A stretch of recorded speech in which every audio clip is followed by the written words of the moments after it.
Hello friends, welcome to மக்கள் சேவை channel. இன்றைக்கி நம்ம ஒரு முக்கியமான இன்ஃபர்மேஷன் பற்றி தான் பார்க்க போகிறோம். அதாவது கலைஞர் மகளிர் உரிமை தொகையில் உரிமை இல்லாதவர்கள் மீது நீங்கள் ஆன்லைன் மூலமாக கம்ப்ளைண்ட் தெரிவிக்கலாம். இப்போ இதை பற்றின மொத்த இன்ஃபர்மேஷன் தான் இந்த வீடியோ பார்க்க போகிறோம். இந்த வீடியோ ஸ்கிப் பண்ணாமல் ஃபுல்லாக பாருங்கள். அது மட்டும் அல்ல, இந்த வீடியோ நிறைய பேருக்கு ஷேர் பண்ணுங்கள். ஓகே, தமிழக அரசு சார்பில் கலைஞர் மகளிர் உரிமை தொகை மாதம் மாதம் 1000 ரூபாய் வழங்குறாங்க.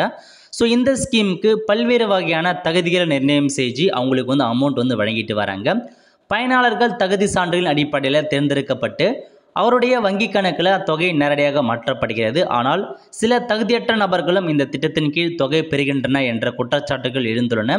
இதனை தீர்மானிக்க பொதுமக்கள் தகுதியற்ற நபர்கள் குறித்து ஆன்லைனில் நேரடியாக புகார் செய்யக்கூடிய வசதி அரசு அறிமுகப்படுத்தியுள்ளது. புகார் செய்ய எளிய வழிமுறை என்ன அப்படின்னு பார்த்தீங்கன்னா, வெப்சைட் கொடுத்துருக்காங்க.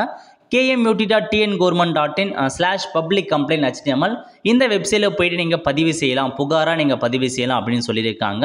ஸோ நீங்கள் புகார் தெரிவிப்புக்கு என்னமான இன்ஃபர்மேஷன் நீங்கள் கொடுக்கணும் அப்படின்னா, ஸோ பெயர் என்ன, மொபைல் நம்பர் என்ன, முகவரி என்ன, அப்புறம் தகுதியற்ற நபர்கள் யாரோ அவங்க இன்ஃபர்மேஷன், பெயர் என்ன, மாவட்டம் என்ன, வட்டம் என்ன அப்படின்றத நீங்கள் கொடுக்குற மாதிரி இருக்கும். ஸோ இதான் உங்களுக்கான இன்ஃபர்மேஷன். தகுதி இல்லாமைக்கான காரணம் நீங்கள் தேர்வு செய்கிற மாதிரி இருக்கும். தகுதியற்ற நபரின் குடும்பம் தொடர்பான கீழே உள்ள காரணங்களில் ஒன்று அல்லது ஏதாச்சும் நீங்கள் தேர்வு செய்யலாம் அப்படின்ட்டு சொல்லியிருக்காங்க. ஸோ இதாங்க உங்களுக்கான இன்ஃபர்மேஷன். ஸோ அந்த ரெக்யர்மெண்ட் என்னமான எலிஜிபிலிட்டி இருக்கணும் அப்படின்னா, குடும்ப ஆண்டு வருமானம் 2,00,000 ரூபாய்க்குள்ளே இருக்கணும். அது மட்டும் இல்லாமல் அரசு ஊழியர்கள் யாரும் இருக்கக்கூடாது, வருமான வழி செலுத்துறவங்க இருக்கக்கூடாது, ஒரே குடும்பத்தில் 2 பேர் உரிமை தொகை வாங்குறாங்கன்னா அவங்களும் பண்ணக்கூடாது. இந்த மாதிரி ஸோ எந்த புகாராக இருந்தாலும் சரி ஆன்லைன் மூலமாக கம்ப்ளைண்ட் தெரிவிக்கலாம். யாராச்சும் உங்கள் ஊரில் அப்படி வாங்குறாங்க, ஸோ தகுதி இல்லாமல் அவங்க வாங்கிட்டு வராங்க அப்படின்னா நீங்கள் அவங்க மீது கம்ப்ளைண்ட் தெரிவிக்கலாம் அப்படின்றத இதன் மூலமாக தெரிவிச்சிருக்காங்க. இதான் உங்களுக்கான வெப்சைட்டாக கொடுத்துருக்காங்க புகார்கள். இதில் போயிட்டு புகார் தெரிவிப்பவர் விவரம், உங்கள் பெயர் என்ன, உங்கள் மொபைல் நம்பர் என்ன, அட்ரஸை கொடுத்துக்கோங்க.